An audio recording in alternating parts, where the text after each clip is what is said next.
আলাইকুম। রাসূলুল্লাহ সাল্লাল্লাহু আলাইহি সাল্লামের দুইটি প্রিয় দোয়া, তিনি অধিকাংশ সময় এই দোয়া দুইটি পড়তেন। সেগুলো হচ্ছে সূরা বাকারাতে রয়েছে একটি, রব্বানা আতিনা ফিদ দুনিয়া হাসানাতাও ওয়া ফিল আখিরাতি হাসানাতাও ওয়া কিনা আযাবান্নার। ইয়া আল্লাহ, আমাদেরকে দুনিয়াতে কল্যাণ দান করুন, আখিরাতেও কল্যাণ দান করুন এবং জাহান্নামের শাস্তি থেকে বাঁচিয়ে দিন। আরেকটি দোয়া রাসূলুল্লাহ সাল্লাল্লাহু আলাইহি সাল্লাম অধিকাংশ সময় পড়তেন, ইয়া মুকাল্লিবাল কুলুব সাব্বিত কলবি আলা দীনিক। হে অন্তর সময়ের পরিবর্তনকারী আল্লাহ, আমার অন্তরকে আপনার দ্বীনের ওপর দৃঢ় রাখুন।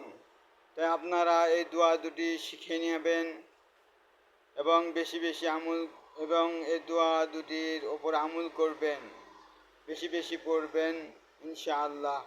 আসসালামু আলাইকুম ওয়া রাহমাতুল্লাহি ওয়া বারাকাতুহু।